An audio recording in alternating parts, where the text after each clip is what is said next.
Hi, this is Victoria with Surterre Properties, and I'm here today with Darren Mclellan, who's Vice President of Back Bay Funding. And we're going to talk about a word that we haven't heard in a long time, and that's forbearance.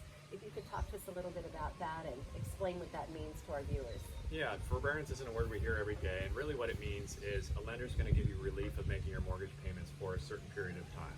It could be 3 to 6 months, or could be potentially longer. One of the things that I think is really important that people understand is that it's not debt forgiveness. Okay. You're still obligated to make the payments, but you may just take a break, and it's typically due to either economic hardship or a disaster, like what we have right now. Exactly. The other thing I think is important is there's typically 4 different options that a lender might offer, and the offerings vary by lender. So depending on the loan product you have and who your servicer is, there might be different options, but there's typically 4. So one is going to be a reinstatement. That's the most common program right now, where you might take a break for 3 to 6 months. Okay. And then at the end of that time period, you're expected to pay that full amount back.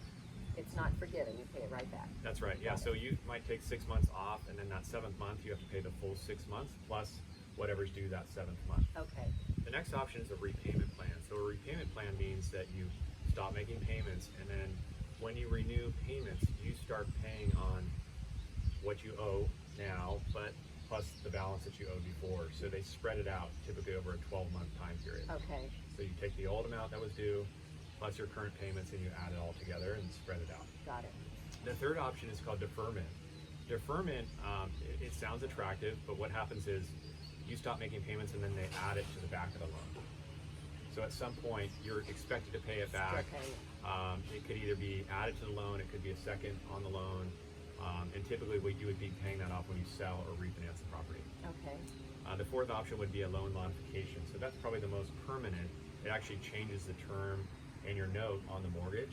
That's going to carry probably the most impact for you with regards to your ability to borrow in the future. That might stay on your credit and also restrict your borrowing abilities in the future. Okay, so thinking ahead, how long does this process normally take? If I were to feel that this is one or some of these options might work for me, how long would this take? Yeah, I think the first step is to start the process as early as you can. You want to contact your servicer, reach out to them, and understand what your options might be.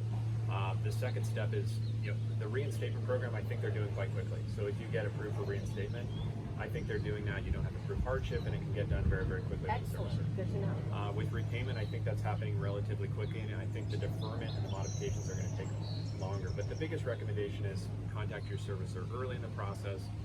Then I would recommend contacting your mortgage advisor and or your real estate professional and talk through it and get some feedback if you're making the right decision. Excellent. Thank you so much. It's valuable information. I thank you for sharing it with us today. Absolutely.